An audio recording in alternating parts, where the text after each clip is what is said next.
FalloutEquestria Heroes by No One. Chapter 28, Harmartia. But history's lessons are snapped and spurned. The day the world died, nothing was learned. This had to be a joke. A very elaborate joke Flair was pulling on me. There was no way I was talking to the War Kirk. You're a computer, I told the screen. Just a computer. And that, the pony on the monitor said, was my greatest failure. We remember. Platinum Haze eyed the monitor warily. In Unity we remember a thought about a computer such as this. We remember it was said that it was so powerful one could upload an entire pony mind into one, but not the soul. Other methods were required for that. Ah, an alicorn, and she speaks as an individual. How fascinating. The pony on the monitor seemed amused. I had heard the rumors of the death of your goddess, but it is good to finally have confirmation. The glare Platinum Haze gave him could have melted his screen. But she speaks the truth in regards to the upload process. My mind, or rather the mind of War Kirk, is all here, but the soul... He shook his head.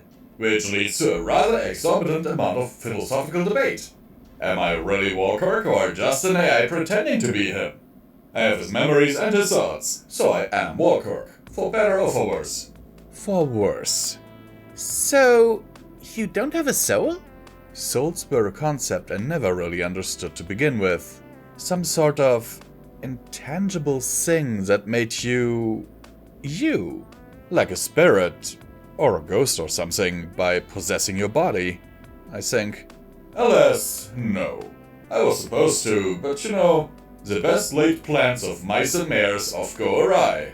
This computer was supposed to be my last resort if and when the worst occurred. I went far out of my way, inserting spies into so many ministries, into so much of equestrian politics. It took years, decades even, all to get a single agent a single minute with a damnable book. He looked at Platinum Haze when he spoke, and I realized the reason I didn't understand any of what he was saying was because he wasn't speaking to me. The Black Book. Platinum Haze's mouth twisted into a grimace. Mother thought it as well. It cost her life when she was betrayed. An interesting story. You must tell me someday, my dear. Until then, I didn't realize the smile could look slimy, but his certainly did. But yes, that book. The very same. It only took a minute for the words and spell to seep into his brain, or so I am told. He wasn't the same when he came back, but that didn't matter. I didn't need him sane, just alive. But there were... complications. You're very talkative, you know, for a mysterious ruler. Flair said, flapping into the air. Why tell us all this at all? Boredom? Flair flipped himself upside down and grinned at the screen. I think he was trying to show off. In time, Pegasus, in time. Let an old stallion finish his tail first. Flair raised an eyebrow. Well, he was upside down, so I guess he lowered it? And RoboKirk continued. I know you. Well, you two. The pony on the screen pointed at me and Flair. Have been here. The screen turned into a picture of a giant mountain, one I remembered right away. Those were not good memories. War Kirk kept speaking, but he kept the picture on the screen. Then you must have met... him. He didn't need to explain who he was. And you probably met her as well. I wasn't sure who her was, though. Yeah, your crazy megaspell pony thing. That didn't work. In my mind, I could see Simpleheart standing there in the center of the megaspell room, as if he had always belonged there. But I also remembered the laughing stallion and his eyes burning green. Some pony made it work. Just thought you should, no. I know, but that thing was not my doing. In the facility. Thiese betrayed me. I wanted a weapon, a surprise attack. She wanted a pony who could travel through time at will, so we could see the future and know how to alter it, to avoid the unavoidable. In the end, she created a monster who tormented us, one with unfathomable power. We had to stop him, so my agent, the one with the knowledge granted by the Black Book, had to divide him up. Before he could try, we had to test the spell on something, to make sure it worked. The voice on the speakers. The one that controlled the robots and argued with Simpleheart. It couldn't have been, but I had to ask. To have the mystery be unraveled. You attached her soul to the security mainframe. The screen flickered away from the picture of the mountain to a screen of War Kirk's scowling face. I guess he didn't like me guessing his dramatic reveals. Another mistake. I was noticing a pattern. Though a manageable one, and proof of concept, so there was something good to be had of it. My agent was able to cut apart the soul of that monster to siphon off his power. And his sanity. Though he became malleable after that, he enacted revenge on my agent. A week after he did his work, a day before he was supposed to move to Thiese to be with me in case of the end, he committed suicide. That day I had once again been witness to the power of Simpleheart. Just a small portion of his power, acting on its own. Even that small thing could have been enough to cause some pony to commit suicide. I couldn't imagine what Simpleheart could do when lashing out in revenge. Actually, I could imagine. The thought of Foundation rushed into my head, hanging from a rope. Her face purpling. How close I came to the edge when Simpleheart taunted me with her. Yes, I could see how he got his revenge. And that, my friends, is why I'm a simple machine. I tried, but couldn't get another agent into the Ministry of Image to see the book. Not in time. War Kirk finished his little story. And that is why I'm just a computer, as you put it. I have to ask. I took a step towards the computer screen. Have you ever done anything right? The image on the screen glared at me. You built the tunnels to protect Thiese, but you failed. The radiation got through and killed every pony. You funded the mountain facility and the megaspell project, but Simpleheart killed every pony in that facility. And the pony megaspells? They weren't exactly completed until after your death. You say you're the ruler of Thiese, but even just since my arrival, there have been gang wars, megaspells, general fear and discontent. Even yourself. You failed to preserve yourself like you planned. Everything you've done has ended in failure. To his credit, War Kirk didn't even flinch. Or maybe that was more telling than if he had. You want to talk? I've been watching you. Failure is one thing you are well acquainted with. At least I admitted mine. Tried to make amends. Whatever that was worth. But we'll get to that. My failures were a fault in intelligence. The tunnels especially. I had not expected balefire. Flair decided to answer that. I think because it amused him to mock some pony supposedly so powerful. Why not? He was also still flying upside down. It was common knowledge that the Minotaurs were allies of the Zebras, so why wouldn't they share megaspell technology? What were you expecting? The sun. War Kirk's cryptic explanation for his utter incompetence. Celestia 1. Platinum Haze said almost immediately. The pony on the computer screen nodded to her, but I was completely baffled. It's a megaspell, the primary weapon of the Equestrian army. It focused the sun's light. You believed you were going to be attacked by Equestria. A limited megaspell exchange to force a surrender, followed by a prolonged occupation and annexation. War Kirk sounded like he was quoting something. That was what our top war analysts thought Equestria was planning. However, it was our belief that we would rebuff the annexation force, resulting in a two-front war for us at Equestria. We had planned for the war, set up secret bases. The mountain facility was really far north, close to the Equestrian border, not the Minotaur. And the weapons warehouse Merford was built in. Was that an Equestrian warehouse or Caledonian? Did it matter? No pony believed the Zebras would attack with megaspells outright, but if Equestria was weakened by another war, our analysts gave a 67% chance that the Zebras would launch a megaspell assault to overwhelm Equestria before they could respond. But it would end with mutually assured destruction. All signs pointed to a Caledonian/Equestrian conflict triggering an apocalyptic scenario. I built the tunnels under Thiese to withstand Equestrian megaspells. It was for naught though, as the Zebras attacked before Equestria. So that Interesting. It made a lot of sense. It made things I had seen make sense. But it didn't mean anything. It was all just history. Still, I was curious. Why were you so sure Equestria was planning an invasion? Robokirk looked almost insulted by the question. They had already started. Poor governmental decisions allowed Steel Ranger battalions inside Caledonian borders, and there was a subtle creep of cultural and political pressure by Equestria. The writing was on the wall, one only needed to be able to read the words. Okay, that Steel Ranger thing was certainly true. And there were other things. Maybe Baptista was actually trying to prevent war with Equestria when trying to fuse Simple Heart with a time mega spell. Maybe there were a lot of maybes. Okay, I said. but why the tunnels then? How would it be different if it were a sun mega spell, not balefire? Okay, that takes some explaining. Walkirk smiled. But I love to see curiosity. You see, mega spells have two effects. There's the initial blast of the spell going off, followed by a linger effect. The second lingering effect is closely tied into what the spell was designed to do.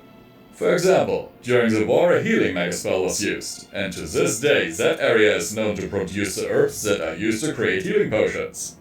It was believed that while Celestia 1 would obliterate the city in its initial firing, and possibly melt the first level of tunnels, everything below would be unharmed. It was also believed the after effect of the mega spell would create a massive heat wave that would last for ages. The computer pony paused for a second before continuing. It is said that Celestia 1 sank islands when it was fired, and the oceans boil to this day. It was believed that the lower sections of the tunnels would be cool enough to be survivable. Balefire radiation was never accounted for. It should have been. Was the only reply I could think of. Ah, hindsight. I didn't get it. Regardless, it was not. These you claim were mine were not. Why should I carry the burden of errors and betrayal? I did the best I could. It wasn't enough. My voice seethed. I don't know why I was angry, but something about his tone just made me want to break him. It never is. Still, the fruit of my labors are not all bad. Now the tunnels are the last refuge for war-stricken dice. Except that radiation was still sickening them and making them even more desperate. Do you have any other questions? Why? Flair started to ask. Are you even letting us ask questions? Boredom? Partially. But it is mostly to show I have no secrets and much knowledge. We have a question, Platinum Haze said. She still looked displeased about War Kirk's goddess comment earlier. You claim you are the ruler of dice. But in what manner? From what we can see, no pony rules dice. It is fought over by various gangs and factions. There were only supposed to be 4.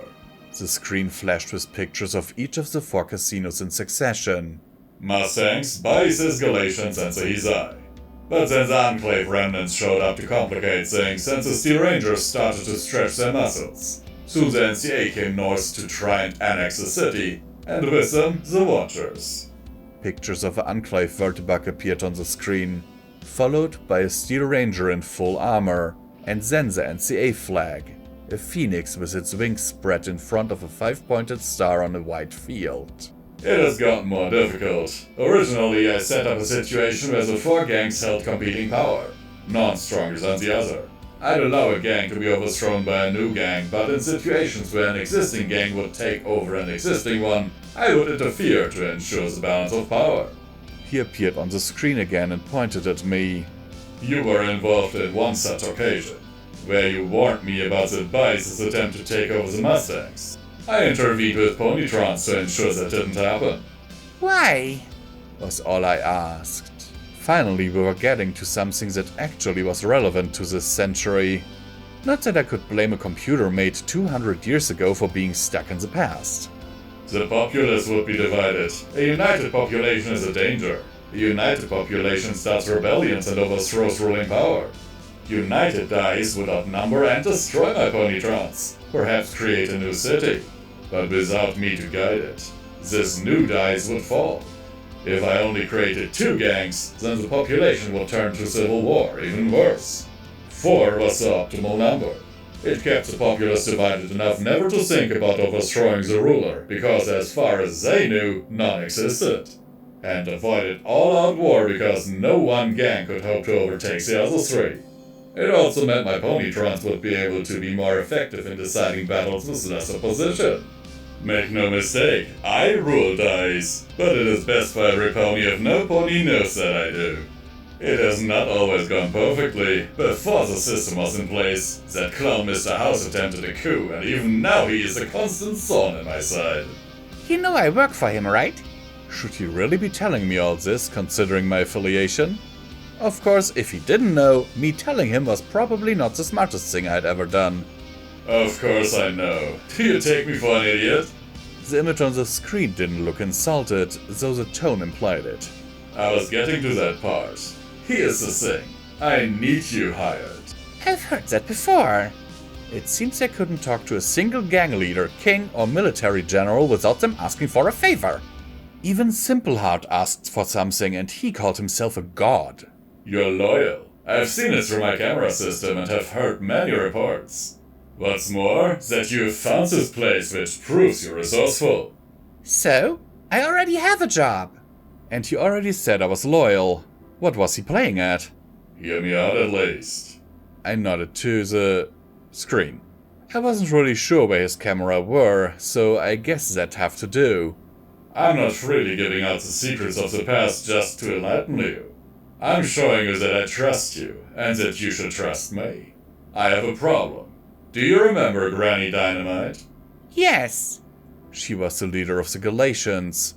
Well, I thought she was. I guess she was really just a pawn of War Kirk. She served me well, but she was old. Even an idiot like me could notice the fact he was speaking in past tense.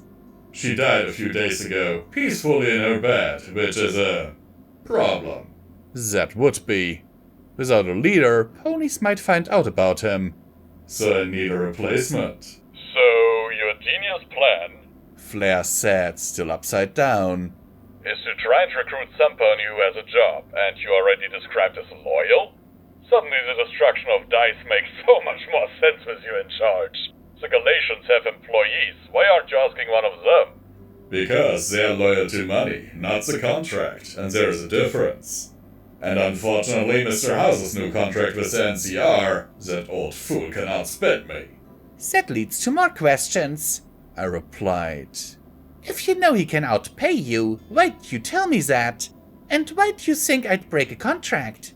As it turns out, The pony on the screen had a smile on his face. the answer to both of these questions are the same. I can offer you something he cannot. Something that is more important to you than any of my current employees. Security. I blinked. He was going to need to explain. Mr. House has you out fighting raider gangs, scouring irradiated tunnels and nearly getting killed in megaspell explosions. Whereas all I ask from you is to give my orders. I know about your filly too, and I know each job you get forced to bring her along. Or leave her alone. Neither of which are options you like. But with me, nothing, no danger. You can live your life with her free of danger and fear. Free from the harshness of the wastes, with your only task being repeating my orders. You'll live to be as old as Granny Dynamite, and when you die, long from now, peacefully of old age, your daughter will have the option to take on your position. That was tempting. So very, very tempting. It was what I wanted, wasn't it? To be free of the pain and the fighting and settle down in peace. Serenity would be upset that she couldn't learn cybernetics from Mr. House, but the trade-off... No, I surprised myself with the answer. not yet. But it was the right answer.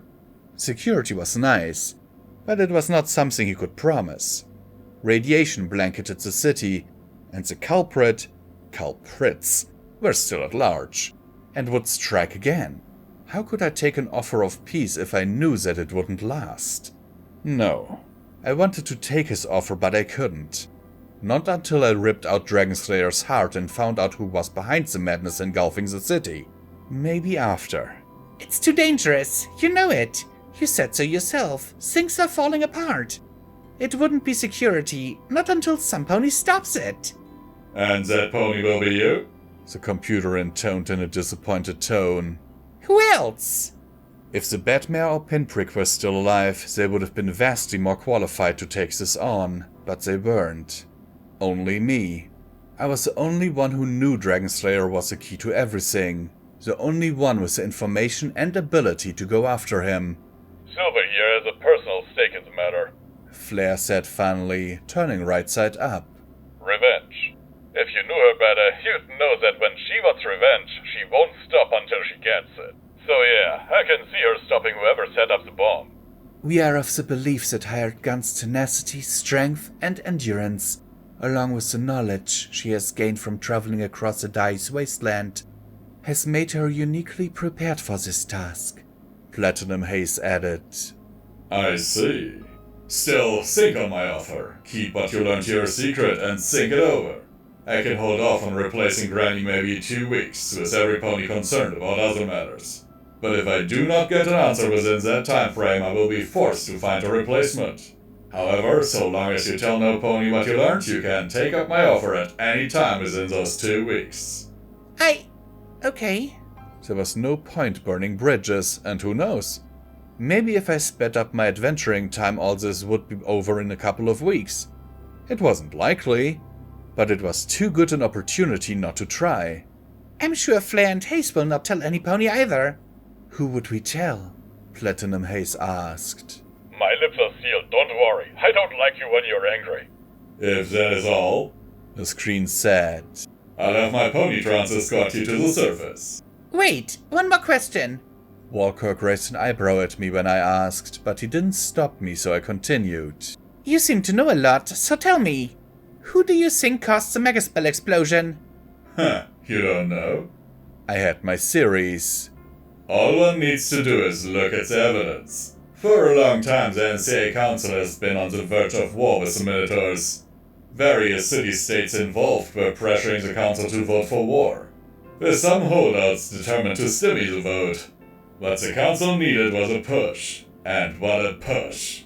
With it, the cities that wanted war got the ones they wanted, and weakened Thiese, the cities they've been trying to annex for years. All in a single explosion. After that, the answer is obvious.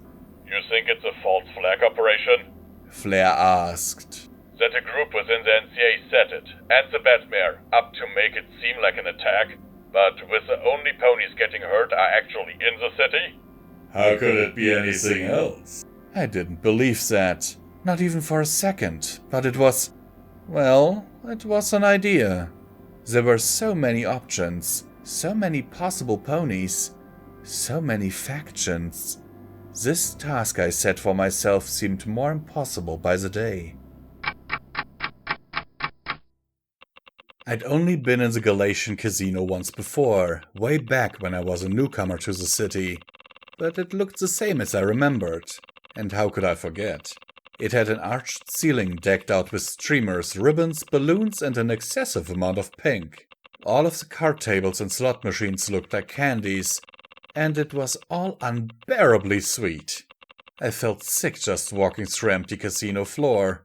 I guess that was different. It was completely empty. I know Flair talked about Mr. House selling those spell-in boxes that can eat radiation, but had War Kirk even bought any? Given his apparent dislike for Mr. House, it seemed unlikely, which added a new element to the question of why he didn't have an employee take Granny's position. There were none left. It was just my suspicion, though, but the ticking of my pip-buck as we walked through the building helped to confirm that. We are confused, Platinum Haze said, breaking the silence.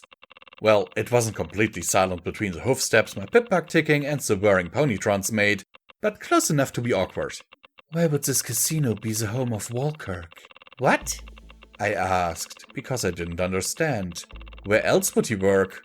War Kirk spoke of a cultural annexation by Equestria, but this entire city was partially funded by the Equestrian Ministry of Morale, and this hotel in particular was designed in part by its head, Pinkie Pie. That was information I didn't know. What kind of name is Pinkie Pie? To wit, the pony head at the apex of the hotel is in the likeness of Pinkie Pie. It was good to finally put a name to that creepy face. If he was so worried about cultural corruption, why would he spearhead it? Plausible deniability? Flair suggested. Before I could even ask what that meant, Flair explained. If what we learned is right, he spied on and stole heavily from the Equestrian government and Equestrian companies. So if it was ever noticed, he would be an unlikely suspect due to his work with the MOM. But wouldn't that shift the blame over to the Caledonian government and be worse? If it worked at all, because they could still prove it was him. Or maybe he just wanted to build a city in honor of his giant dick and had to stick it in a few unsavory holes to get it done. That, Platinum Haze said slowly, is not quite how we would have put that, but we cannot deny both those options are plausible. Perhaps if we meet Mr. War Kirk again, we will query him. Assuming we survived long enough to ask. I was curious too. Not that the politics of 200 years ago really mattered, but I couldn't help my curiosity. There was a time when I wouldn't have cared at all, but it seemed that the more I learned about the past, the more I wanted to know. We reached the exit to the casino and the ponytrons that had been shadowing us suddenly stopped and turned away. I guess that was as far as they were going to go. I wasn't sure why though. It wasn't as if outside was dangerous to robots as the city was completely dead. Still, the robots weren't away, so War Kirk must have had some reason. Probably just to hold back his strength in case something happened. The door swung open and the four of us walked out into the dead city. Only it wasn't dead. In the distance, the sound of magical energy weapons filled the air, making the streets buzz. At first, we looked around, unable to figure out where the shots were coming from. They weren't close enough to be a direct threat, but if there was a fight, it could escalate. Flair saw it first. Shit. I looked over to Flair, his helmet staring into the sky. I followed his gaze to the raptor that was still hovering over the Enclave base. Highlighted by the setting sun, black blurs zipped around, looking like bugs around the nest. Only these bugs were firing green blasts of energy at each other. There had to have been a dozen Pegasi fighting around the raptor that I could see, but I couldn't tell who was fighting who. It was just a mess of black and green bathed in golden light. Shit. Flair said again, flapping his wings. I know you have stuff to do, but they're my people. Flair looked down at me. I have to figure out what's going on. I know. I turned my gaze from the fighting to him. Figure out what's going on. Stop it. There was enough wrong in Dice. We didn't need an Enclave civil war in the middle of it. Right. I knew we shouldn't have brought in those Enclave deserters. Fuck! He looked up at the fighting, then back at me. I might need to call in a favor, but not yet. I need to see what's happening. Just be ready. I figured he saved my life enough for that to be fair. Just go and try not to die. Haven't died yet. Don't worry, you tiny brain. Flair said as he flew off towards the fight. Hopefully, if he was smart, he'd avoid the actual fighting and just find out why they were fighting. But this was Flair. Let's go. I said to Platinum Haze as I started to gallop towards the BS. Luckily, it was just across the street, because I wanted to get there as fast as possible so I could be ready to help Flair out if he needed it. I reached the door of the BS within the minute and started to knock. There was no answer. I knocked hard. Still no pony answered. This better be a fucking joke! I growled between my teeth. Platinum Haze looked down at me concerned, but I didn't care. Hey! I yelled at the door. Let me in! We are certain they will. Just be patient, Silver. Yeah, no. I was anything but patient. There was an echoing thud as I kicked the door so hard I dented it. I said... I'm sorry. A voice replied through the door in a breathless tone. There's been an emergency. No ponies allowed. I'm a fucking Izai! Designation Starmare! Open the door right now! Normally, I wouldn't have been so pissed, but between the radiation flooding into me, whatever was happening with the Pegasi and Flair, and the fact it had been far too long since I'd had any medics, I was not in the mood to wait. I could hear the barest sound of murmuring on the other side for nearly a minute before the door creaked open. Haze, meet me in the room! We shall await you there then. Her horn shimmered and my shoulder burned as she turned invisible. I slipped inside when I realized the door wasn't going to open anymore. It was a tight fit, but I got inside, and as soon as I did, the guard pony slammed the door behind me. What was the meaning? I started to yell at the guard, but my voice slowed as I realized that while I recognized the two guards, Tight Lips was missing. Where's Tight Lips? They mentioned something about an emergency, right? Oh, mishired? The stallion stuttered as my eyes turned away from him, looking across a casino floor. There were more guards than before, and most seemed to be questioning residents of the shantytown. There was an incident. I'm not sure how to put it. The guard nervously stammered. What? I turned toward him again. He was sweating so much that his mane was slick and matted to his forehead. What's going on? It's... The stallion looked like he was ready to flee at a moment's notice. It's what? Your daughter. The stallion took a deep breath as my eyes widened. She was taken. Pearly wasn't in her tent. Perhaps it was for the best. I don't know what I would have done if she was. I think I heard the guard pony follow me when I ran off, but maybe I was wrong. It was hard to hear over the pounding in my head. It was like somebody was beating a drum on my skull, and it was all I could hear. My eye burned and blurred as I tore apart the tent looking for something. Anything! The only thing I found was an orange toy that was modified with metal limbs left in the middle of the room. Scooter bark. My voice sounded raspy as I picked the toy up. Fuck! I stared at the toy. Tears dropped from my eyes and fell on it, wetting the figure's mane, and I couldn't think of words. How could this happen again? I was being careful. I thought I was being careful. If this ended up like Foundation... No. I couldn't think of that. Anything but that. I squeezed my eyes tight and sniffled. After tearing my eye patch off, I wiped my eyes with my good hoof. Apparently a cybernetic eye could still cry. There had to be a way. I couldn't let the memories of Foundation, the possibilities of what might happen, stop me. When I found serenity, I would kill whoever took her from me. And I was done. No pony would dare take her from me again. But how? How could I? Ma'am, a voice said from the door of the tent. Are you... The stallion stuttered. What? My voice was dry, but I'd stopped crying. I must have looked a mess when I turned to him, given the way he recoiled. He eyed the toy I was still carrying and sighed.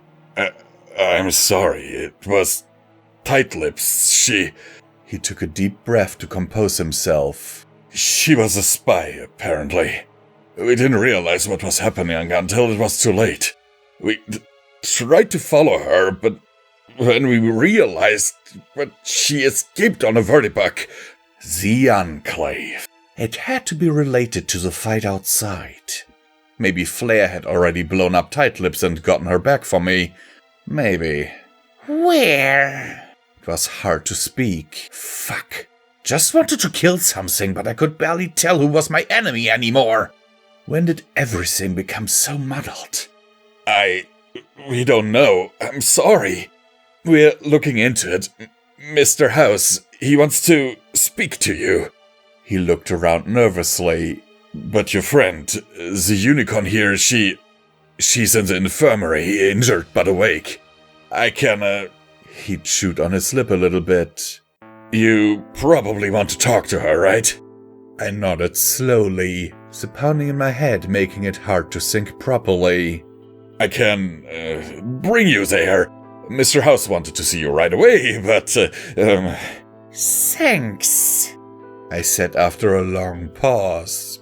Just give me a minute. The stallion disappeared behind the curtain, leaving me alone with my thoughts. I didn't want to be alone for long, so I only stayed long enough to put Scooterborg into my bag and make sure I left nothing important behind. When I was certain that nothing else of Serenity's was in the room, I took out a vial of Medex and jammed it into a vein. The drug did little but dull the pounding in my head, but it was enough for the time being. When I left Pearly's tent, the guard stallion, whose name I'd not learned yet, led me through the casino. A few of the residents gave me sad, pitying looks, but all of them averted their gaze when I looked at them. No pony talked when I walked by though, so it was mostly quiet. The guard stallion did not talk either. He simply led me to some stairs to the medical wing, and then to a crowded wide room. Beds lined the walls with barely enough space for each patient.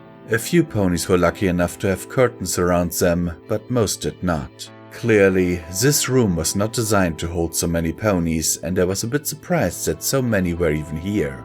I didn't think Mr. House would keep injured, at least not so many. After the bombs went off and the riots started, many ponies were hurt. All these are recovering, the stallion explained. Serenity, she had her own room, I said, remembering back. Yes, she's a daughter of a Hizai and got special treatment. Of course she did, but not special enough to protect her, it seemed. Your friend, down this way. He walked to the end of the room. Pearly was turned away from us, and I could see where part of her mane was shaved away and her scalp was stitched up. It looked bad. The cut had to be almost 8 centimeters long and deep. She must have lost a lot of blood. Pearly didn't turn when we walked up. I don't think she noticed. I'll, leave you two. The stallion looked intently at the floor. Remember when you're done, Mr. House. Yes, I said sternly enough for the stallion to quickly back off. I walked closer to the white unicorn, trying to contain myself. Make no mistake, I was furious with Pearly for letting Serenity go, but I knew it wasn't her fault, so I tried my best to contain myself. Pearly, I said a little bit louder when I got close. Silver. She turned over in her bed. Her eyes were bloodshot and there was still some dried blood on her face that hadn't been cleaned off yet. I'm so sorry. I wanted to say I forgave her. She looked like such a mess it was hard not to feel sorry for her, but I couldn't. I couldn't forgive her, and I couldn't forgive myself. Not yet. I know, it's just... I took a deep breath. What happened? She started to sit up slowly. We were playing a game. I can't recall what it was. Ain't important enough, I guess. That guard, tight lips. She comes in, happy as you please, and asks how we're doing. Said you asked her to, check on us. I was a bit put out, thinking you didn't trust me, but I kept my trap shut. Said we were fine. She reached behind her head to carefully poke at the stitches.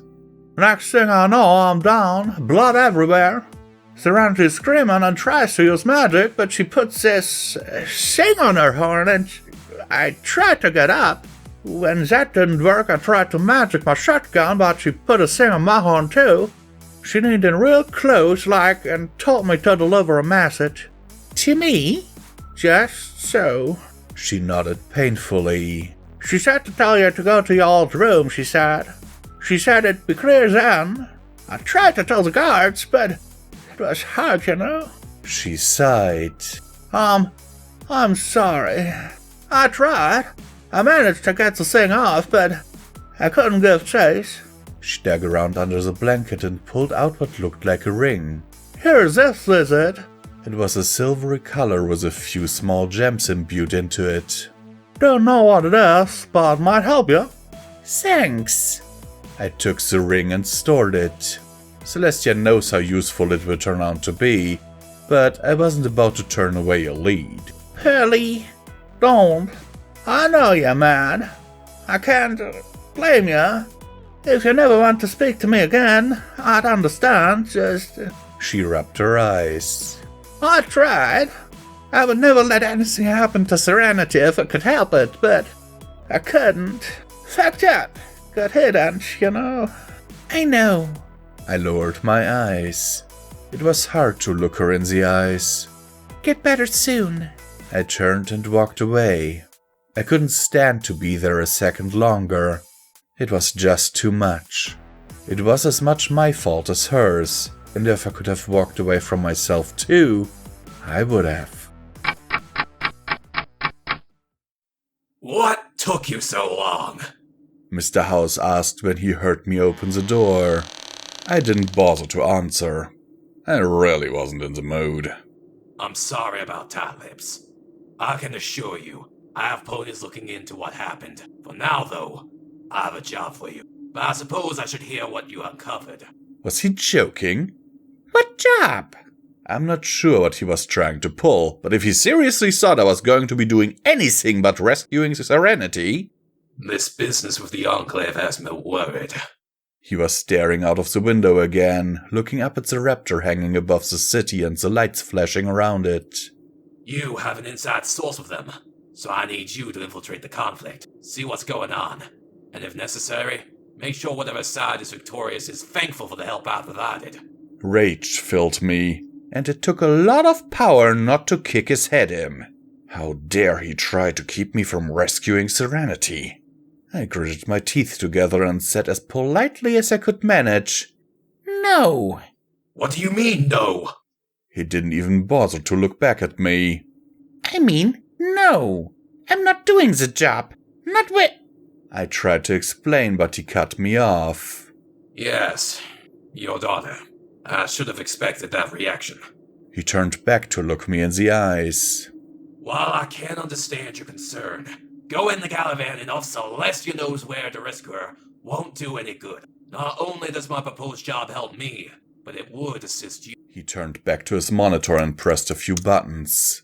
This was caught on the roof security camera. The monitor flickered to life and a picture of the roof of the BS appeared. It looked the same as I remembered it for a few brief seconds before I noticed some debris getting knocked loose and fluttering in a wind that wasn't there before. It was almost as soon as I noticed that as a black brick of a vehicle descended into view. I remembered the vertibug well, but I was shocked to see it there. If House was using the video to convince me, it had to be related to Serenity's foal napping, and possibly whatever was happening with the Enclave. Sure enough, it was only about a minute later that they came into view. Seeing Serenity tied up on Tight-Lips' back brought back all the anger and sadness from before. It was hard to watch with my eyes blurring with tears, but I kept watching. I needed to remember it, and the faces of the ponies who helped, so that I could kill them later. I couldn't help but smile though, when Tight-Lips tried to throw Serenity into the vertibug only to be bitten for her efforts. It wasn't enough to free her though, and the video ended with the vertibug flying off. The two events are related, Mr. House concluded. And by doing this job, you'll be able to gain invaluable info into what happened to your daughter, so we can organize a rescue. As you can see, this is beneficial, even beyond your contractual obligation. No, I said for the third time. He still did not seem to understand. I'm not doing your job. This information helps, but Serenity comes first. I don't have time to play politics with the Enclave remnants. This is not up for debate. He sounded tired, perhaps frustrated with my refusal to do his bidding. It is your job when you became a Hazai. You put your life in my hooves to do what missions I tell you. So I'm telling you to do your damn job. I quit. He stared slack-jawed at me for a good minute. I didn't care. Ever since I came down into Dice, I tried to make my word as good as gold, to do my jobs as instructed, to never break contract. To some, this made me loyal. To others, I seemed like nothing more than a slave to my contracts.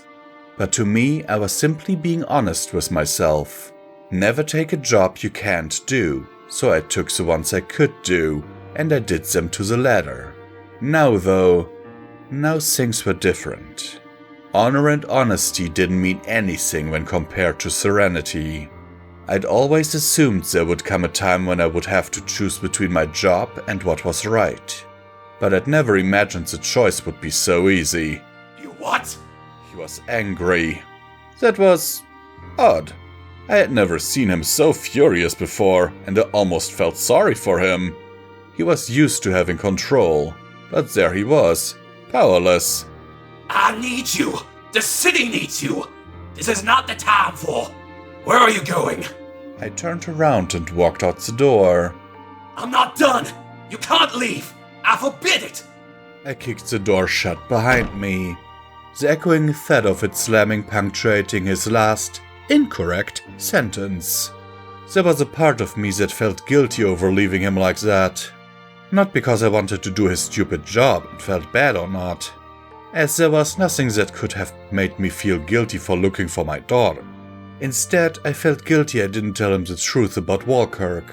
By all rights, I should have told House the truth, and the falling out with Serenity didn't affect the result of a previous job. But I still couldn't tell him. I knew that by denying House, I was burning a bridge, and I could afford to do the same with War Kirk. So I kept the truth to myself and prayed it would pay off in the end.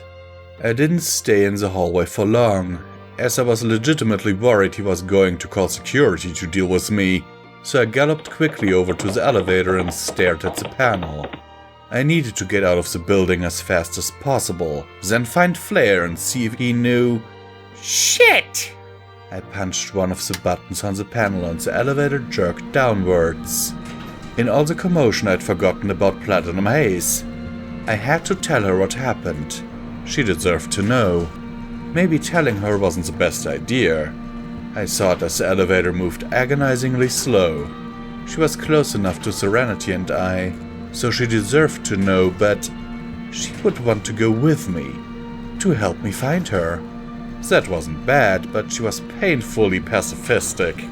If I tried to kill Tight Lips, and I would as soon as I saw her smug smile, she might try to stop me, make it a big moral dilemma and call me evil. But I didn't want that. I just wanted to kill that bitch, like she deserved, and be done with it. The elevator slowed to a stop at the floor my room was on. It was a long, slow walk as I agonized over my decision. In the end, it wasn't until I opened the door and saw Platinum Haze standing in my room with a sad look in her eyes that I decided. Serenity, she was... I started, feeling the emotions welling up in my chest once more. I know. Her eyes were downcast. If we had not gone with you, if we had stayed to protect her, this would not have happened. We are sorry. What? I took a step into the room, closing the door behind me. How did you find out? Platinum Haze looked up at me and floated a piece of paper in her magic. This was left on your door. You will want to read it. She floated it over to me, keeping it at eye level in her magic.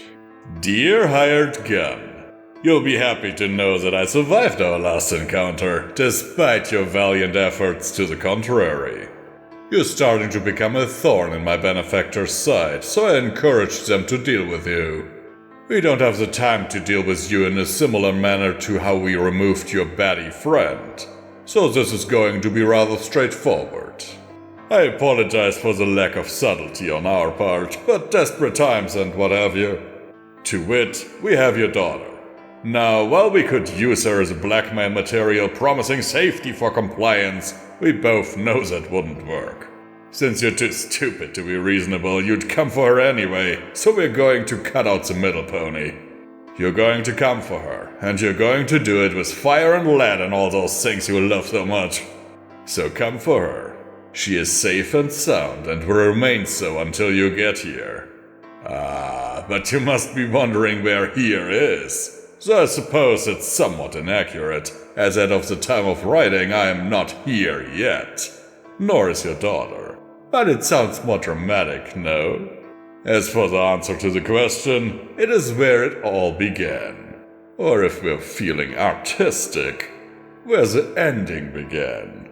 I'll give you a few minutes to figure it out. The answer is on the back. I hope to see you there soon. Your dear friend, Dragon Slayer. I didn't bother trying to figure out his stupid fucking riddle. I ripped the page from Platinum Haze's magical grasp and turned it over. South Canyon. That. It took me a second, but when I realized what it was talking about, it made so much sense. It seemed so long ago when I first entered DICE and worked for the Mustangs, but during that time I remember hearing on the radio about an attack on a base apparently located in the originally named South Canyon.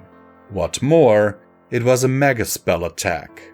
It was a while ago, but I remember there was talk about the NCA and Minotaurs going to war over it, but it never happened because there was no proof it was the Minotaurs. Then, weeks later, there was a megaspell attack on the NCA that could be loosely tied to the Minotaurs. Whatever Dragon Slayer was trying to do with the attack on the train station, it wasn't the first time he'd tried it. It didn't explain what he was trying to do, but it did make certain groups unlikely to have been involved. War Kirk's belief that it was a false flag operation was nigh impossible considering how many lives were lost in the South Canyon attack.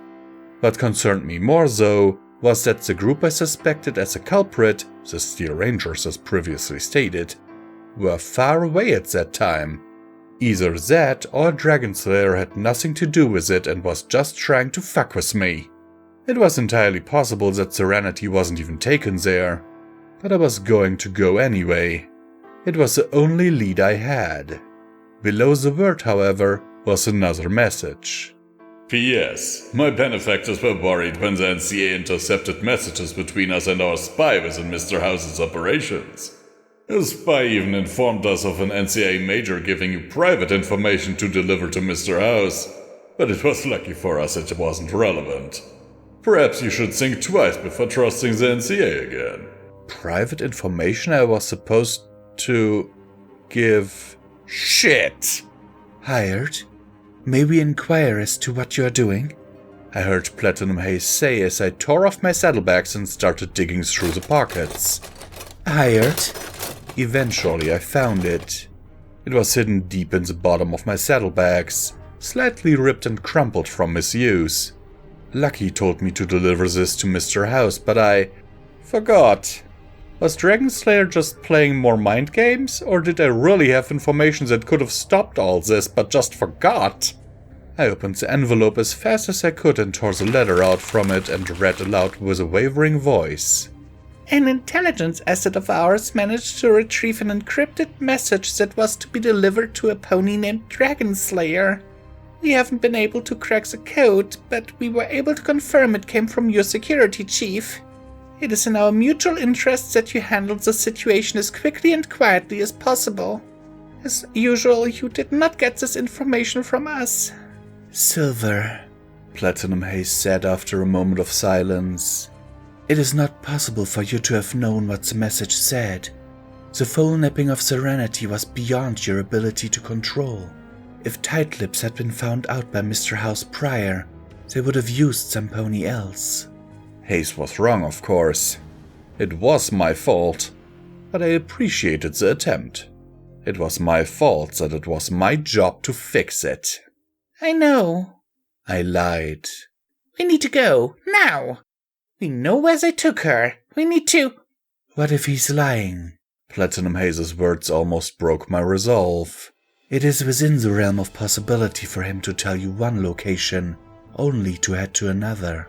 Even if he is telling the truth, it could be a trap. Could? I looked Platinum Haze in the eyes and hardened my gaze. It is a trap. One he knows I'm going to spring. That's why he's going to be there. He's going to try to kill me.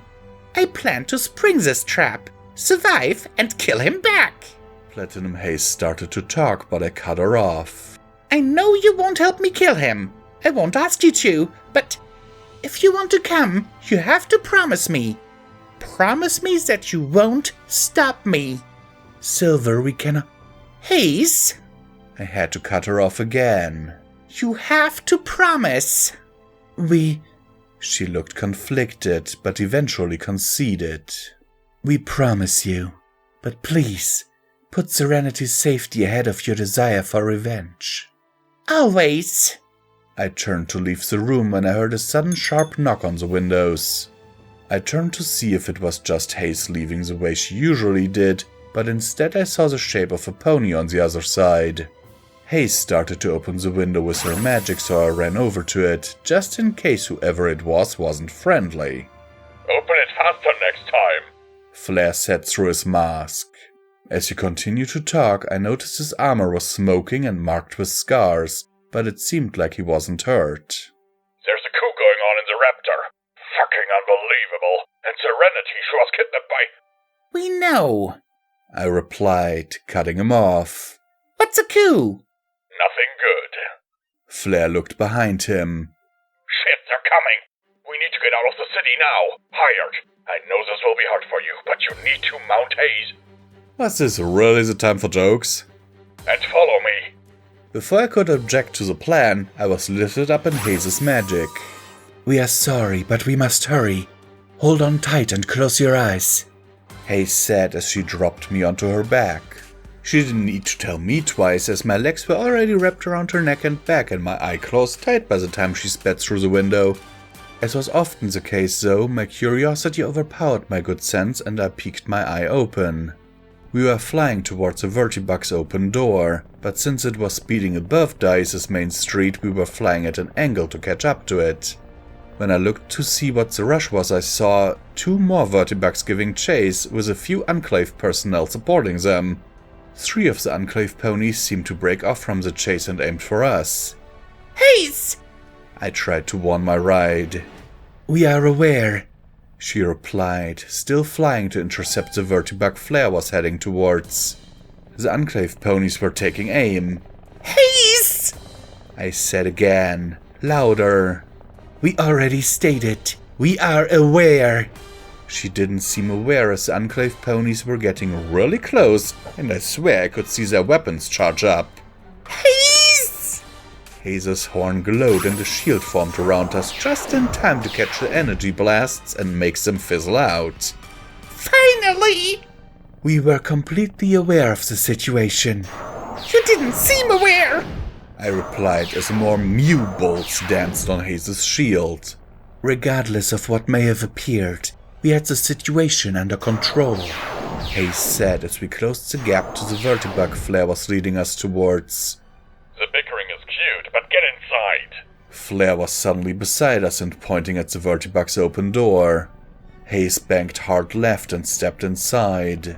I barely had time to get off Hayes and get my bearings before the machine accelerated so quickly I fell on my rump. My eyes traced the room and I noticed an elderly Pegasus in the room with us, though I was more concerned about the open door. That couldn't be safe. Who are you? I asked the Pegasus, who seemed confused to have been asked that question.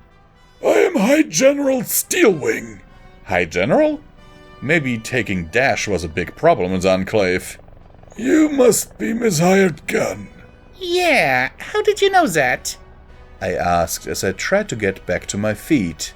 Do you know what the fuck is going on? The General gave me a dirty look and was about to respond when Flair rushed into the cabin.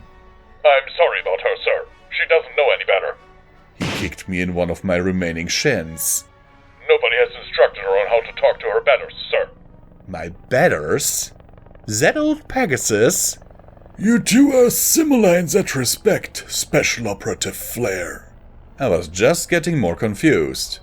Last I checked, Flair's rank was captain or something. It is no matter. I cannot expect deference from wastelanders. He turned his gaze back to me, and with Flair standing beside me, I realized that despite what was going on, he wasn't even wearing armor. I do indeed know what is going on, but we can't talk now. I'll explain later, so... That seemed to be directed at Flair. Close that door before one of our guests falls out! Flair nodded and turned towards the door. There was a bang, a flash. Everything went white. All I could hear was a high-pitched ringing sound. I tried to stand up, to move towards the door, but I tripped. I hit the ground hard, I think, and felt something brush against me. I wasn't sure what. It felt like armor. I thought I felt a flap of wings, but with the air from the open door blowing, I couldn't tell. If only I could see... I ripped my eye patch off and my cyber eye solved that problem. Half my vision was still a mess, and I couldn't hear, but I could see enough to notice 2 sets of Enclave armor. Flair was fumbling with the door with a hoof over his eye plate, but another was heading towards the equally confused general. I tried to yell at Thiese to help, but whatever hit us hit her too. Whatever was going on, I knew that Steelwing needed to be safe. I scrambled to my hoofs and charged the stranger. My back hoofs slammed hard into his side when I turned and bucked him, and the intruder stumbled but didn't fall. I moved closer and bucked again, but it didn't connect. Before I could put my hoofs back on the ground, I was suddenly turned upside down. The Enclave soldier had grabbed my legs, I realized in a panic, and he was flying. It didn't take a genius to realize what direction he was flying, and before I knew it, I was hanging upside down high above the city. Before I had the chance to react, my stomach lurched and I was falling. By more luck than skill, I managed to catch myself on the edge of the vertibug with my cyber leg. So I was still alive, but still dangling above the city. Dangling from things seemed to be a new habit of mine. As I struggled to pull myself up and the Enclave pony was back. They ignored me though, and just flew through the door to get back at Steelwing. Thankfully, I'd delayed the pony long enough for the flashbang to wear off, and Flair's eyes seemed to clear just in time to grab me and help me up. The other Enclave pony was getting closer to Steelwing, so I didn't have time to thank him. I just scrambled back up with Flair's help and jumped at the intruder. The idea didn't even hit me until I was in the air, but it was so good I had to do it. I managed to force my blade in my leg to slide out, and stabbed it into the Enclave pony's hind leg. The force of my blow was enough to drive the blade through the armor, if just barely. His screech was so loud it pierced the ringing from before. When I dropped back to the floor, I dragged the screaming Enclave pony with me. Hired! We request you move! As fast as I could manage, I removed the blade from the pony's neck and rolled out of the way. It was just in time too, because Thiese hit the Enclave pony with a blast of magic which sent him flying out of the vertibug in a wild spin. I gave her a confused look and was about to ask her what that was about, but she answered before I could. That attack was non-lethal. We are opposed to killing, not self-defense. Right, I knew that. It seemed every pony was getting their senses back because the general was yelling too. So, forget the door! Just get them off us! Yes, sir. And Flair was out the door. A few seconds later, there was an echoing explosion that shook the cabin and forced me to take a seat. Before anything else had the chance to try and kill us, I looked over at Thiese and asked, Are you okay? We have a slight headache, and our ears are still ringing, but we are by and large healthy. Thank you for your concern. The yellow eyes scanned me and stopped at my hoofs. We think it would be wise to put your blade away. What? I looked down to see my sword was still sticking out of my leg. Oh, right. First I wiped off the blood on my barding, then retracted the blade with my mind. It was really weird, just thinking about the blade and having it slam back into my leg, but it worked so I wasn't complaining. Forgot about that. I looked over past Thiese towards the open door and the sky streaming past way too fast. We must have been well over Parasite Mount by then. Before I could say anything else, the nose of another vertibug came into view through the still open door. General? I looked back at him as the other vertibugs started to get closer. Shouldn't you get some pony to shoot that? Hey, General! He corrected. And this is a troop transport. It's not very well armed, and the only guns it does have are forward-facing. Which was really helpful. That's an AMR on your back, is it not? This seems like a good job for you. Before I could reply, the door was covered in the black carapace of the other vertibug as it slammed into us with a thunderous crunch. The room shook around me, and Thiese had to steady me with her magic as the two vertibugs parted from the grind, flying further apart. Well, shoot! The general shouted. You know, I'd always just used subtlety as a large sniper rifle or a giant saddle gun. It was weird to have to use it for what it was actually made for. I climbed out of the seat and faced the open door. The vertibux that had slammed into us was still shaking, but looked like it was starting to move in for another ram. My scope was useless at such close range, so I had to eyeball it, which wasn't risky at all. I did what I could do to aim for the portion of the vertibux that held the Pegasi that actually powered the machine and opened fire. The cabin echoed the roar of subtlety to an almost deafening degree until I ran out of bullets. By then, though, the vertibug was listing heavily. I must have killed something. My battle saddle's reloading subtlety and I put another round into the machine. That did it. It started to fall out of view, and a few seconds later I swear I could hear it crash in the distance. Impressive shooting, the High General said behind me. I was about to reply to him when Flare came flying through the door and finally closed the door behind him. I swear that was really dangerous. The rest of them are backing off. I think we're in the clear. He looked past me to the General. All clear, sir. Well done, S.O. Come, sit. We have plenty to talk about. In all the fighting before, I hadn't gotten a good look at High General Steelwing. He was a dark grey aging Pegasus with a short-cropped silvery white mane. I wasn't the best at guessing ages, but if I had to, I'd put him at over 50, maybe even 60. Though by the way he sat straight and stared with his hard, unblinking eyes, it was clear if he was that old, he didn't want to show. So, I started to say when things got really quiet and awkward. what is going on? And I thought Flare's rank was captain. Steelwing looked long and hard at me before leaning to look around me at Flare. Have you not told her? Flare didn't say anything, but he must have shook his head or something because the General kept talking. When I found out Flare was spying for Skyfall, I made him an offer. Instead of spying for him, he'd spy on him for me. It came with a pay raise, a special rank, and a promise he couldn't be fired so long as he kept the rank. Oh. You'd think Flare would have told me about that. Apparently Steelwing could read my mind because he said, It was highly classified, and he was instructed not to tell you. We are confused, Platinum said from the far side of the cabin. You were his superior. Why was it necessary for you to spy on him? His rank gave him a high level of independence, and the structure of our organization made it difficult for me to watch him through conventional means. I knew he couldn't be trusted, but I needed eyes on him. It turned out I was right, but while Flare was able to give me some information, Skyfall was smart enough to keep much away from him. I wondered if maybe Skyfall knew he was being spied on and fed only tidbits of information to Flare to make the High General thinking it was working.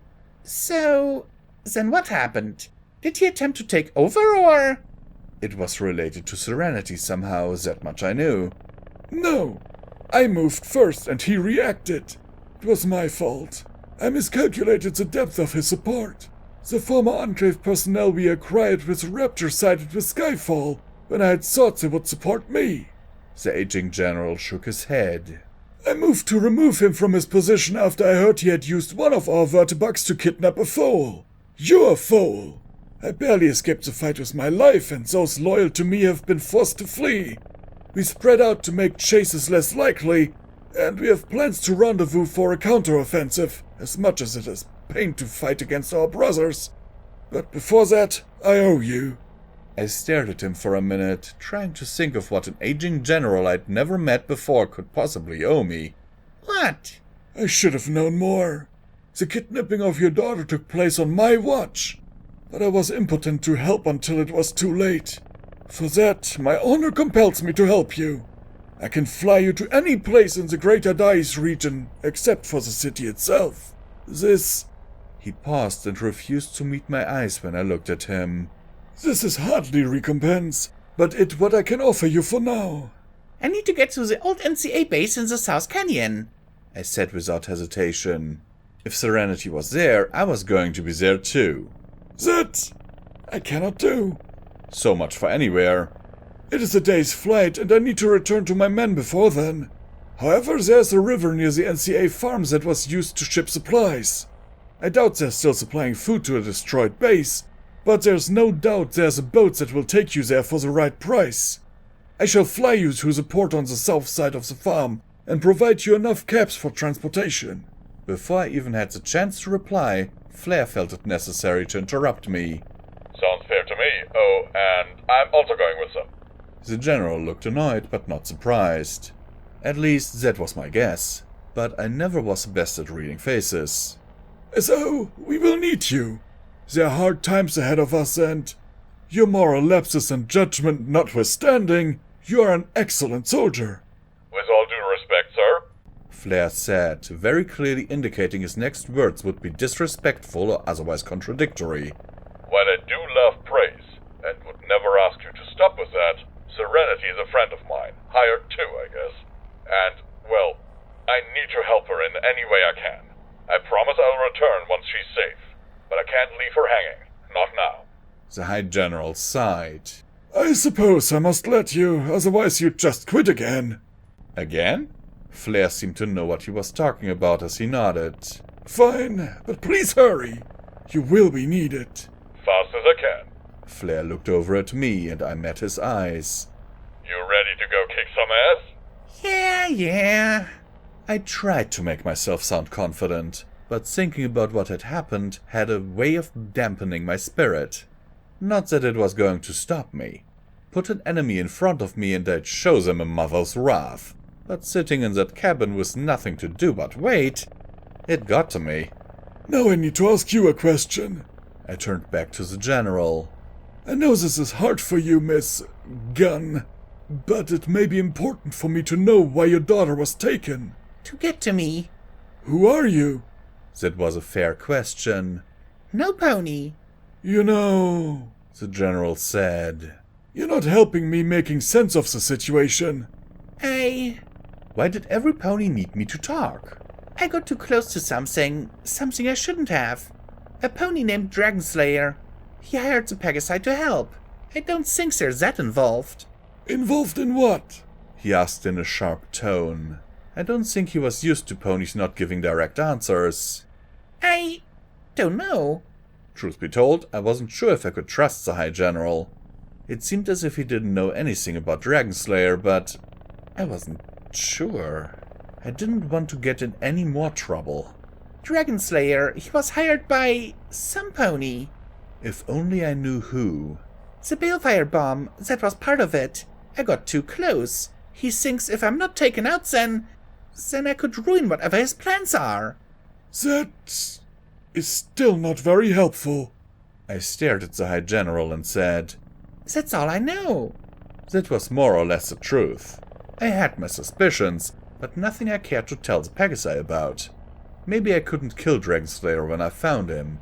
Maybe I would drive my sword into his shoulder and twist until he gave me some answers. And if he told me truthfully, I'd let subtlety kill him quickly, even though he didn't deserve it. That will have to do, the High General said. I suppose once you confront him, you'll know more, and Flair can fill me in. If he was involved with the explosion, that is most troubling. So many on the surface blame us, you know. Oh, I knew. Can you blame them? Apparently that was the wrong thing to ask, because he responded with a glare so heated I thought I was going to melt. I mean, the next day a giant airship shows up. And all of you have those suits that block radiation. And let's be honest, Pegasi don't have the best reputation. I know all about our reputation. I half expected him to spit at me. But we aren't like the other enclave, the cowards who stayed above. My father, he was there during the war with the Griffins. The things he was ordered to do by the higher-ups, nobody liked it. But it was the only world they knew, and it was follow orders or join the slaughtered. Even still, my father and hundreds of others refused. Risked life and limb, leaving family behind for the sake of Griffins they had never met. Those are the types of ponies that make up the remnants. Ponies who gave up everything to be exiled by their homeland and mistrusted by the surface. So don't speak to me of reputation for having wings that we are guilty of, nothing else. Certainly not whatever madness this balefire bomb was. I think I hit a sore spot. Sorry, I didn't mean... I just mean... I know. He sighed. I know. I can understand their mistrust, and the Enclave above with their little invasion has only made matters worse. Now with Skyfall and his coup, we're going to be mistrusted for years more, despite everything we have done. He looked up at me. But once I take back control, we will continue to help the Wasteland, as we always have, despite their mistrust. We can empathize with you, Platinum Haze said. When we and our sisters attempted to enter the city peacefully, we were fired upon. Still, we are attempting to help the city as our order has requested, because we believe it is a correct course of action. Yes. The general looked past me to Haze. What is your order exactly? Haze seemed genuinely happy to be asked. We are members of the Followers of the Apocalypse. We are a disciple of the teachings of Lady Fluttershy and Miss Velvet Remedy, in an attempt to create a brighter future for the Wasteland. I heard stories of alicorns in the north. I didn't believe them, and stories were more violent than you seem to be. There was the hint of a blush on Platinum Haze's cheek. There were mistakes made when we were being controlled by our mother. We would tell you the story, but we are afraid it would take far too long. Suffice it to say, not all alicorns are as in the stories say, and many and more are confused without Mother to guide us. Many have joined the followers, but not all. One day I will need to get the full story out of you, but it can wait. If I meet another alicorn, I promise not to be hostile, as an act of solidarity. Platinum Haze bowed her head. We are thankful for that, High General. Many judge us as monsters at a glance, perversions of the goddesses.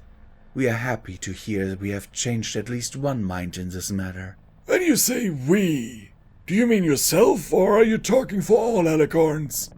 One of the rumors said something about a mind link, and while I did not believe it then, well, it is better to look a fool while being cautious than die not asking the right questions.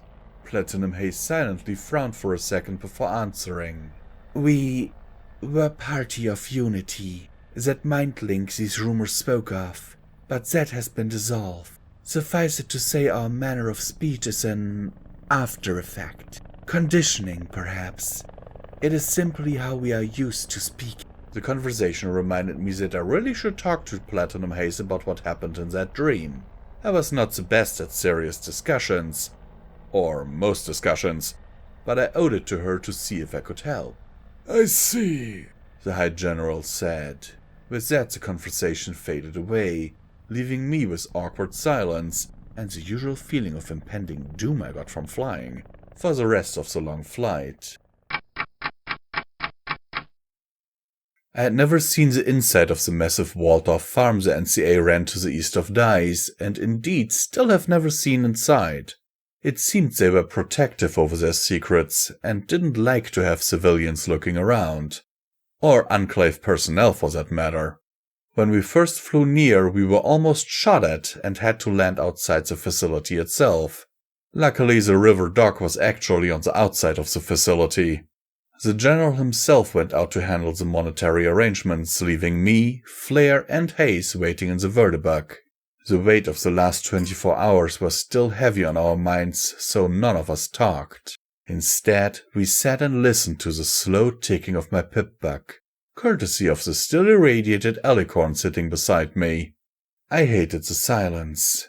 In the chaos of the firefight, or the subtle confusion that came from the previous conversation, I could lose myself. But in silence, with nothing to distract me, all I could think of was what I lost, and how much more I stood to lose. For all I knew, Serenity could already be dead, slain by the Dragon Slayer and used as a prop to lure me into a trap. Considering what I knew he was capable of, it wasn't that far-fetched. But I couldn't think about that. I had to have hope. I had to fight to keep her safe, so I didn't allow myself those thoughts. But still, they came creeping into the back of my mind, reminding me how pointless it all was. Before the darker thoughts could overwhelm me, the door slid open. I'm sorry to keep you waiting. I looked over to see the general. There were only a handful of ships on the dock, and only one was willing to head that far south. They say it'll be 2 days. Far too long. But they'll do what they can. I know it's not enough, but it's all I can do for now. Once things have settled down, I'll have Flair sent for you, and I'll pay you back in full. Thank you, I said as I left the cabin after Platinum and Flair. for all your help. It's the least I can do. He waved the hoof behind him. When I looked over his shoulder, I saw a row of boats floating lazily on the river next to the wooden walkways built over the water. A dock, I guess it's called. Your boat is the last one on the right. They're expecting you. I nodded my thanks once more before heading off in the direction indicated with my companions in tow. It was still eerily quiet until Flair took off his helmet. Underneath he looked really sweaty and his mane was matted to his head. Finally, no radiation. Except for Platinum Haze, but he was far enough away it must not have registered. It's so stuffy in here. I can't wait to get out of it. No offense to you two, but I'm going to hit the sack as soon as we get aboard. I couldn't blame him for wanting to sleep. I was exhausted too. Though I wasn't sure I would be able to get to sleep. I knew I would have to during the 2-day trip, but the prospect did not endear me. We too require sleep at some future point, Hayes replied. We feel we must be properly rested if we are to deliver serenity from harm. The talk of serenity dampened the mood, and not a soul spoke until we finally got to the boat. Well, would you look who dropped by? The captain said as I started to walk onto his boat. It took me a second to realize I knew him. The last time we took a boat, it seemed so long ago, he was there. Red Sky, that was his name. You've got to be a smart head to get right away from the city where I hear it. Nothing but nastiness on the radio. Whole place has gone to shit. And what did I tell ya? The faction shit was only going to implode in on itself. Well, come aboard. We're 2 days downriver without stopping, and I hear you're in a rush. I made my way onto the boat, followed by Flair and Hayes. Red Sky eyed Platinum Haze as she came aboard, but didn't ask any questions. I figured the general had told him about her. I still remembered the way to the cabin, so I made my way quietly there. But when I went to open the door, I found myself face to face with a pitch-black pony with a pink mane. Her I knew too. Streamwind. Oh, well, looky who it is. Been a long time, Miss Gunn. Come back for more of my fire bullets? Images of post-haste flashed through my mind. No, I said too loudly. The last thing I needed to think of was burning fowls. No. Are you okay? She looked around me. Say, where's that daring filly I gave the toy to? I hope nothing happened to her. It was too much. I pushed past the mare into where my room was last. She shouted something at me as I stomped past, but I couldn't hear it. I slammed the door behind me when I entered my room and I was alone. Alone with nothing but the darkness. The darkness held no answers for me and no sleep either.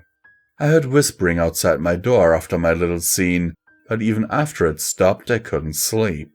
I felt the boat jerk and start to move down the river, but I still couldn't sleep. Hours later, as I listened to the river and creaking boards, I still could not sleep.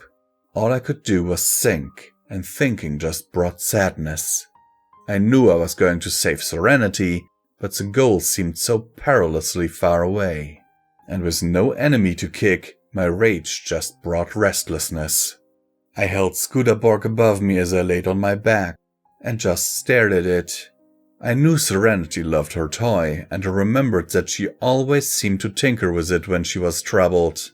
All I could think of was how scared she must be, and how the one thing that could have helped her was in my hoof.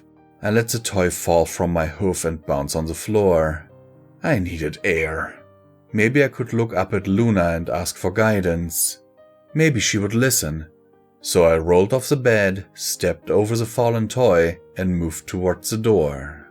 I cracked open my door and stuck my head out slowly to make sure no pony else was up. For some reason I wanted to be alone. I crept along the ship to reach the back deck like I had done so long ago. Only I didn't find it empty. Instead, I saw Platinum Haze sitting there, glowing faintly in the moonlight as she looked up at the sky. Haze, I said quietly as I moved towards her, but she didn't look over at me. I think she knew I was there though, because she still didn't react when I sat down beside and looked up at the moon with her. Luna was beautiful, Platinum Haze said eventually. you know what she looked like? I asked in wonder.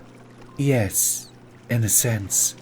Memories, vague images, remnants of unity linger still. She was a beautiful pony, but also powerful and dark.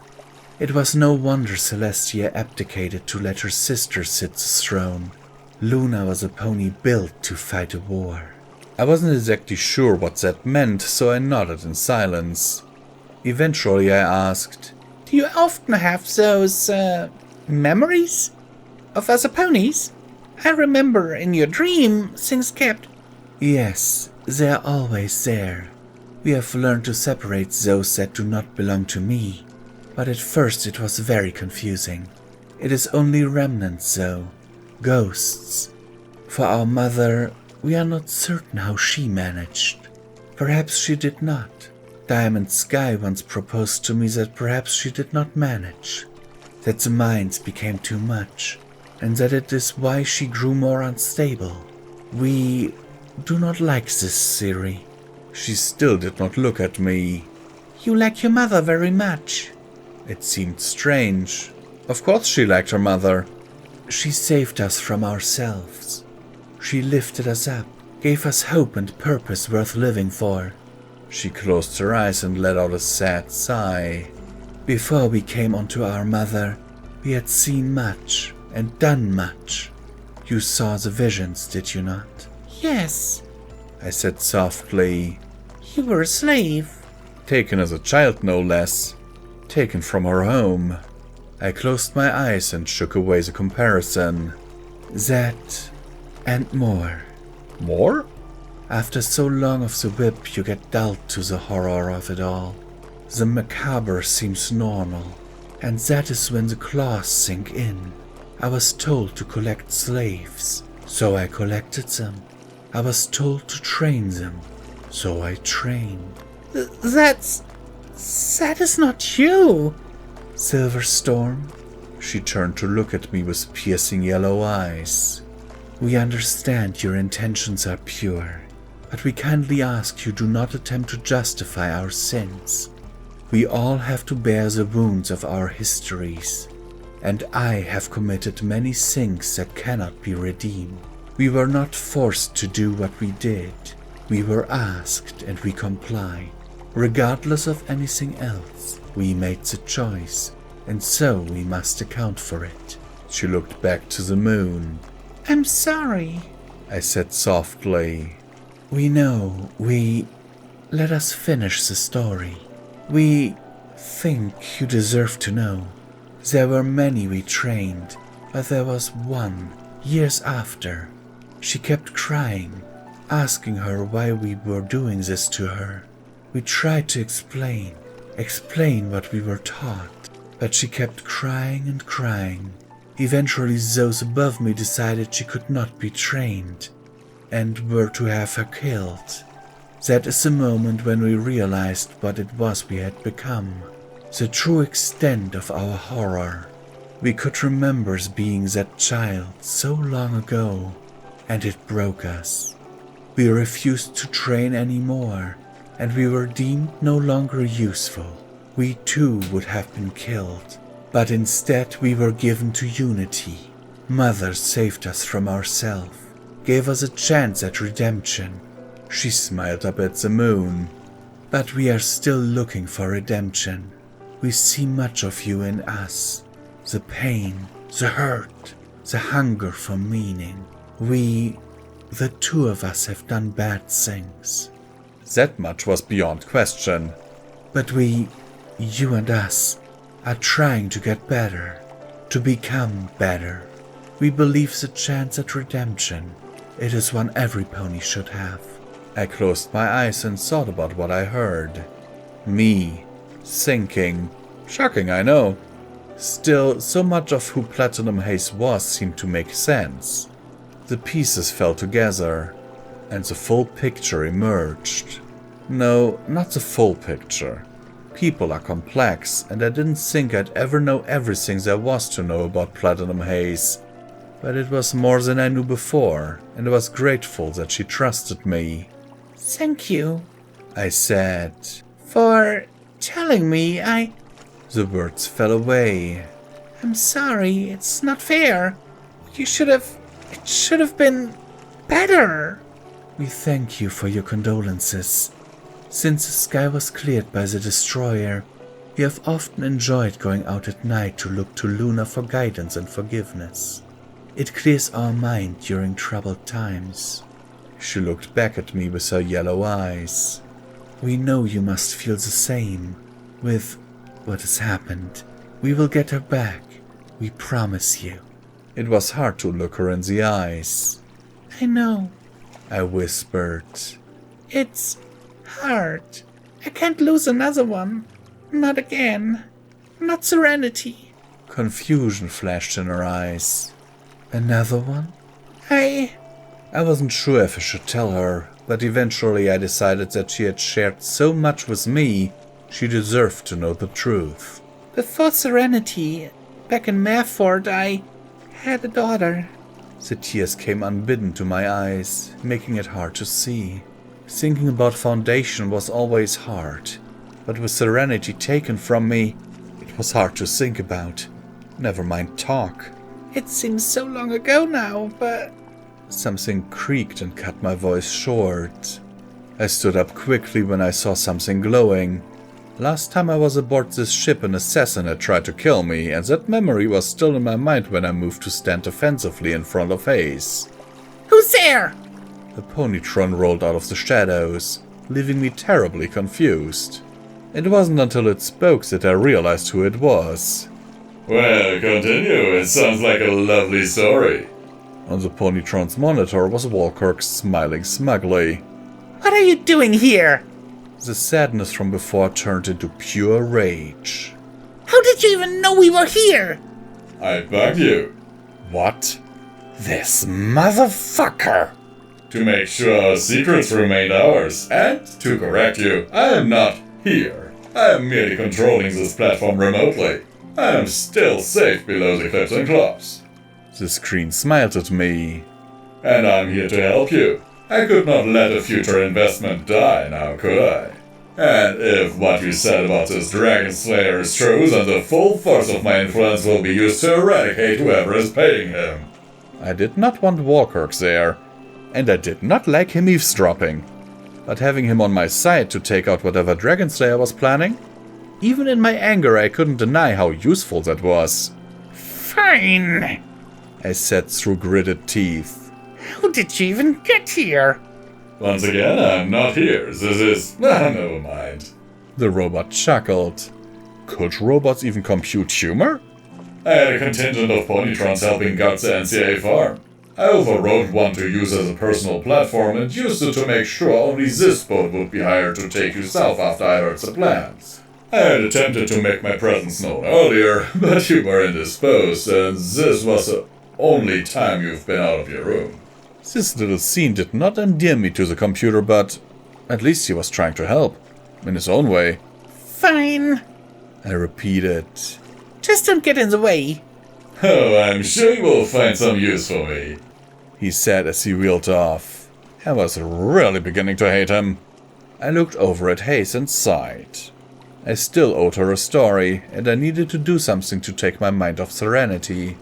Thinking about Foundation wasn't something I found enjoyable, but it was better at that moment than thinking about Serenity. Sorry about that. Let me start from the beginning. I looked up at the moon and leaned against Haze. She wrapped a comforting wing around me as I began to recite my story. I guess I should start by telling you how my mother died. Level up. Skill note. Melee weapons, 40.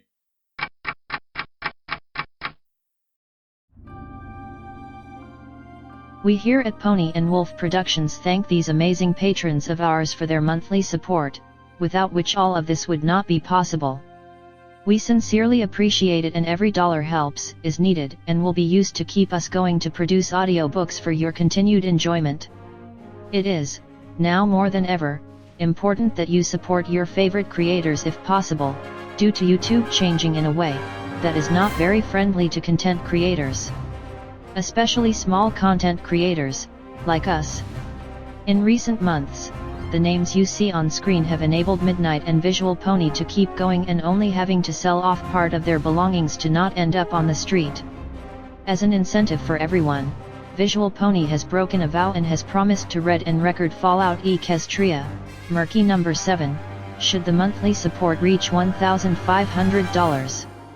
To be clear, this is the absolute minimum amount needed to keep the apartment and all bills paid without starving, while a production of this size is ongoing. The estimated time for this production would be 3 to 4 years, but people already said that Project Horizons was impossible to do, right? And now look who did it, so with Pony&Wolf, you know we can finish the job. For further information on how to support us, please have a look at the description of this video, as there are also other ways, like our merch store. Sincerely and forever yours, your Pony&Wolf team.